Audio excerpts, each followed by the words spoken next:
right now, this very minute.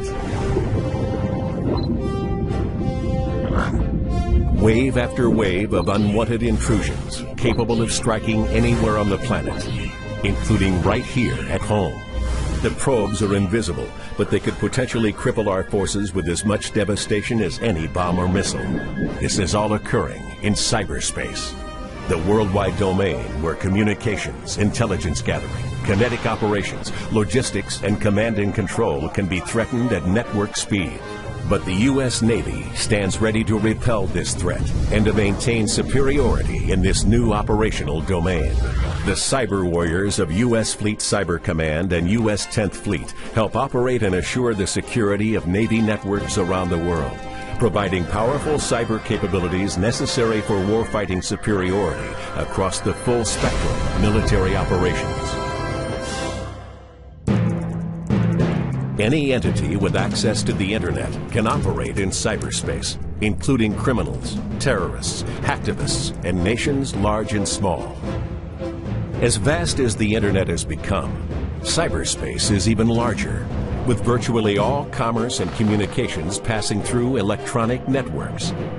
From GPS systems to wireless phones, credit card scanners to automatic climate control systems, and the U.S. power grid, all are vulnerable to cyber attack. And so is our military. Each day, the Department of Defense alone receives 6 million probes.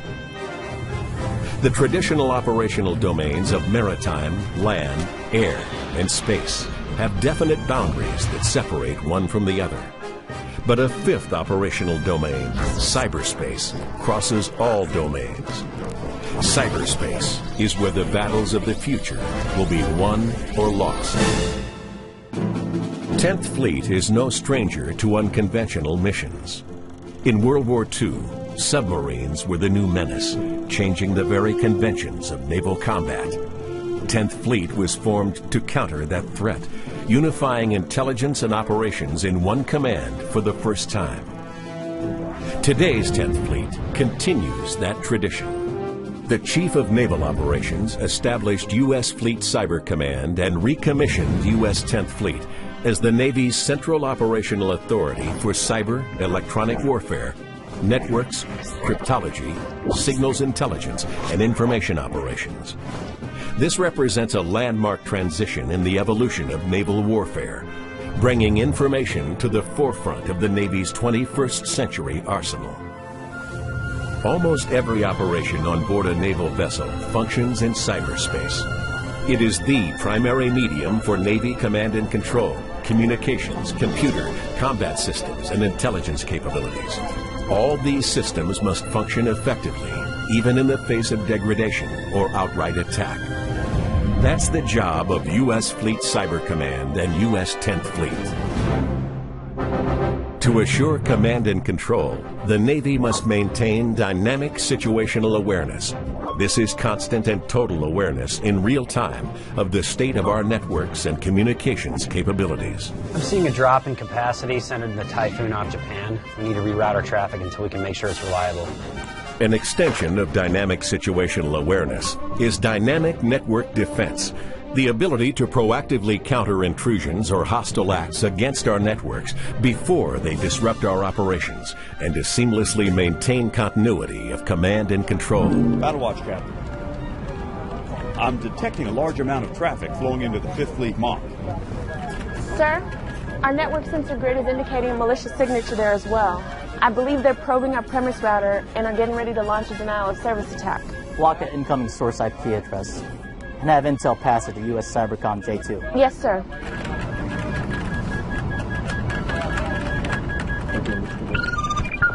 Sir, we got him. Good work. Dynamic network defense and situational awareness are necessary to enable 10th Fleet's third responsibility, full-spectrum cyberspace operations. This refers to a wide range of non-kinetic effects that can be used independently or to complement kinetic actions. Cyberspace operations can be as effective as a bomb or missile, but can be conducted from virtually anywhere on the planet, in real time. The sailors of 10th Fleet are cyber warriors.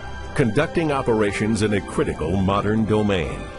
They're a force multiplier for both kinetic and non-kinetic naval operations, delivering timely, mission-critical information and capabilities to our commanders and operating forces worldwide.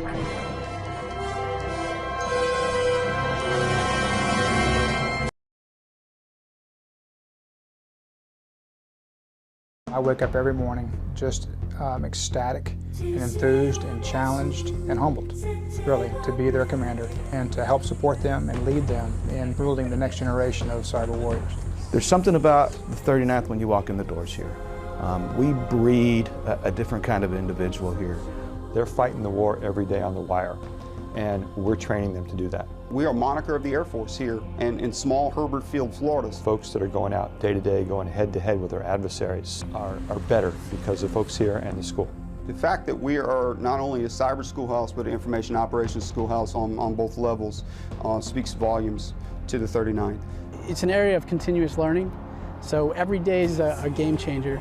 I know that what I do here will almost directly impact the warfighter. It's all about defense of the nation.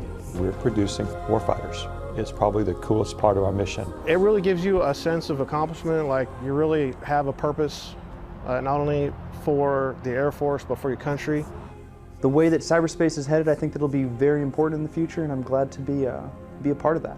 We're a family. I look at it as we're a family, and we want to be able to support each other as much as we can. It's very important to the mission here that passion and that vision exists in this squadron. We are very innovative in the way we do things and the way we think. And to be able to teach a myriad of different students from different backgrounds is really what makes the 39th unique from other schoolhouses. It's great to hear their insight, and it's making me a better airman. I like what I do, I really do, and I like to talk about what I do, what I can talk about anyway. We are on the leading edge of cyber. I go home every day a very satisfied individual with what I do here at the 39th. I'm going to take this information, take it back to my unit, and day in, day out defend the Air Force gig and play my part in defending the Air Force network. You are the fighter pilot of tomorrow, and I absolutely believe that. We're here at Hurlburt Field, Florida, home of the 39th Information Operations Squadron, the Air Force's premier information operations and cyber training unit. From the President to the SecDef to the Chief of Staff on down, they've all said that while this fiscally strained environment is getting cut left and right, cyber's on the upswing.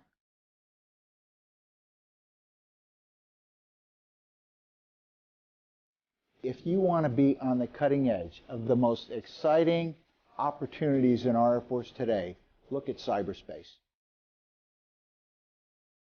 This is not just another support mission. This is ops. This is just another tool for the combatant commander to utilize in defending freedom and keeping America safe. If that system goes down, it's not, gee, did we lose power? But gee, did an adversary just have a strike against us? Thinking about it differently. In today's increasingly interconnected world, America's Air Force relies more and more on various networks. I'm training folks to get out there to be prepared to protect our country.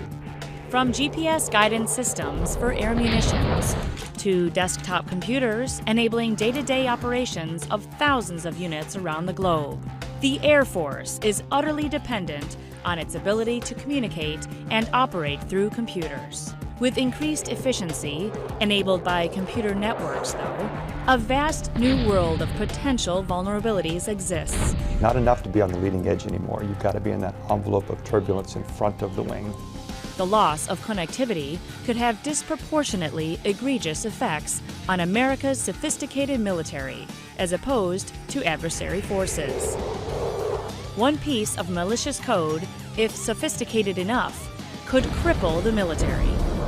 Similarly, campaigns of digital espionage and data extraction have the potential to reveal untold amounts of proprietary information. The threat isn't limited to nation-states either. Independent groups and individual actors represent a clear threat to the military's networks. Luckily, our Air Force has developed an intense, comprehensive training system designed to cultivate cyber warriors, ever vigilant against adversary actions. This training pipeline has been modeled after, perhaps more familiar to Air Force brass, the pilot training system. New pilot students are introduced to basic flying proficiencies in the T-6. The top of their respective classes go on to train in the fighter trainer, the T-38, to learn more advanced skills used in aerial warfare. From there, they're selected for an individual weapon system like the F-22 or B-1 and complete their training in their specific aircraft. Similarly, newly accessioned cyber warriors first report to Keesler Air Force Base for undergraduate cyber training, their version of T-6 training. The majority of the class will go to their respective units to become base communications officers, where they'll be responsible for the maintenance and upkeep of the base's network infrastructure. The top students in each individual class, though, known as A-Shreds, are sent to the 39th Information Operations Squadron at Hurlburt Field, Florida, where they enter the Cyber World's T-38 training, the Intermediate Network Warfare course. A good 75 to 80% of the courseware for the student is going to be hands-on. In order to make that happen, the student experience has got to be different. It's non-traditional. They'll have access to an unclassified, secret, and our top secret network. I think that the folks that are here, that are teaching, and the students that come through are some of the best and brightest that the United States has to offer. I want to make sure that we're providing the warfighter every single piece of information they need to conduct operations and be as effective as possible. It's just a phenomenal opportunity. Just really glad to be here. The A-Shred officers are met by enlisted airmen, civilians, and other officers upgrading to the operational side of comm work. Very rarely could you find some place where you've got a senior airman sitting in the same classroom next to a lieutenant colonel. Somebody who's been in the Air Force for 2 years versus somebody who's been in for 24. And then that senior airman is the one that's educating the lieutenant colonel on what's going on in cyberspace operations. Rather than simply installing and maintaining networks, these select few professionals become guardians of the network, detecting and repelling enemy incursions. When you're up in front of students and they just start asking questions, you give them a short snippet of what is required for the course, and they come out and ask 30, 40 different questions, going deeper and deeper into the knowledge. It's really rewarding. The goal is to get people to the point where when they get to their squadron, they will be mission ready within 2 weeks. Once INWT is completed, the cyber warriors begin learning their individual weapon systems in positional initial qualification training. Like the T-38 pilot taking their first training sorties on an F-15, INWT grads become familiar with how their network weapons will be used to fight the nation's cyber wars. Stay tuned.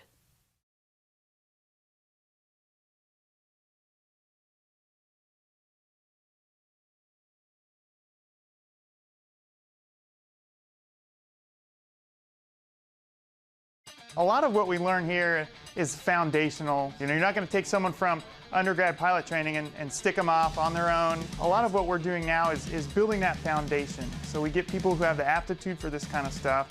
We train them, and then we send them to a specific unit. When the rubber meets the road, it's what you're doing at the job that you're at. Once you get out there in that operational environment, we're a team, and we have to work together as a team. And I think that's what it's all about. The cyber domain represents a myriad of challenges for the military. With the schools like the 39th IOS, we can finally teach people, hey, I need to have security in mind before I connect it up. We need to be thinking about how is this defended in the cyber realm. Cyber war is unique in that it is entirely man-made and largely pioneered by civilian organizations and individuals. As a point of comparison, look at the air domain.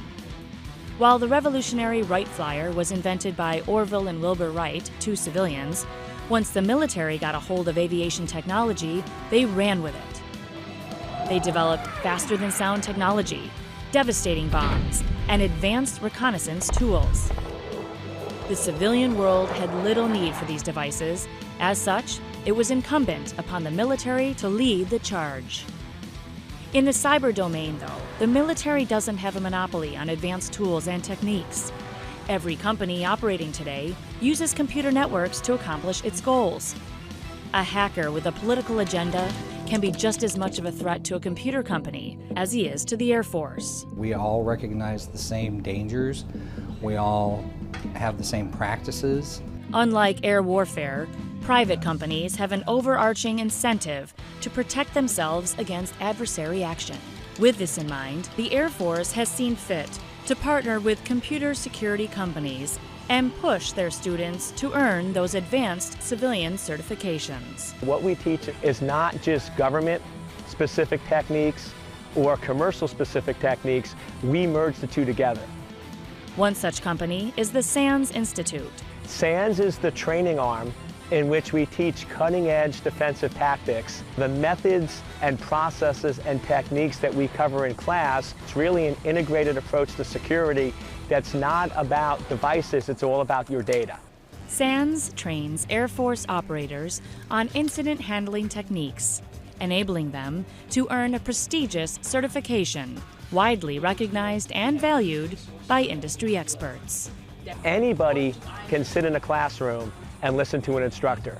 Not everyone can understand and process the information, so GIAC ensures that you can take the knowledge from the instructor, properly apply it, and know how to make the right decisions that are needed to secure a network infrastructure.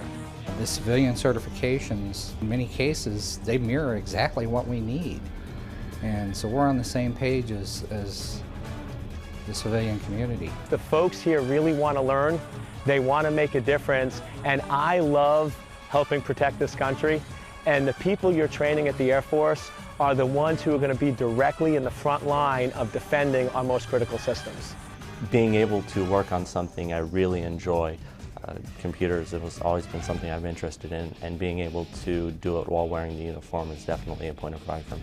Really, we are trying to capitalize on in this next generation. So they are exposed to things a lot younger than I ever was, and they bring a lot of that talent with them. I'm a cyber geek, I'm a computer geek, so I'm loving it. I am just soaking it up, just trying to learn as much as I can. It's geek heaven, if you will. Luckily, INWT 12-07 didn't have any GCIH failures.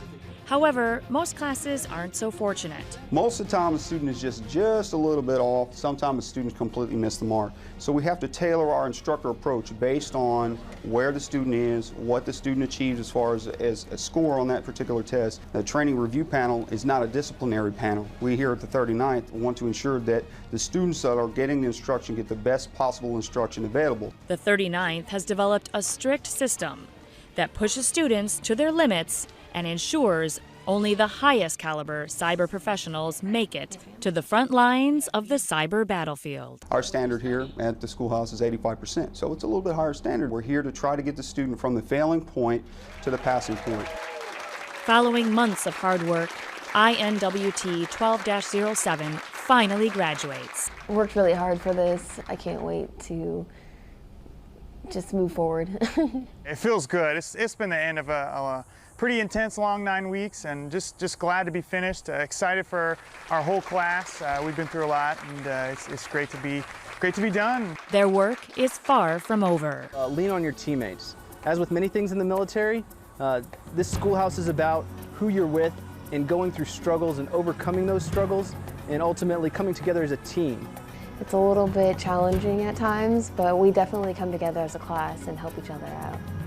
Now that they're all equipped with the basics of network warfare, these new cyber warriors have to learn how to operate their specific weapon systems. The things that we'll learn in these next couple weeks will apply on a day-to-day basis, and having that specialty to have those one-on-one instructors that have been to those squadrons and know what they do on a day-to-day basis is a great opportunity to set us up for success in the future. The class will break up, with everyone going to their unit's PIQT. The positional IQT courses were identified to take a training burden off of the receiving units so that they can be full-on cyber warriors when they actually arrive at their units. After the break, we'll follow the students to their permanent duty station.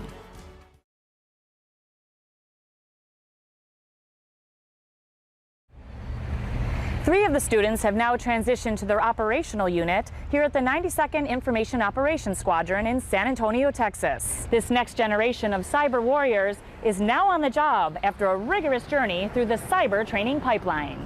It's been great. We got some of the smartest people in the world here at the 92nd, and so Basically, I'm still learning. You know, I went through training and I've got a lot of technical knowledge, but there's folks here, civilian, military, that are awesome folks to talk to and work with, to learn a lot and to accomplish the missions. I think it's been more than what I thought it was going to be, being able to work with folks that are nothing short of genius. The unit was real welcoming.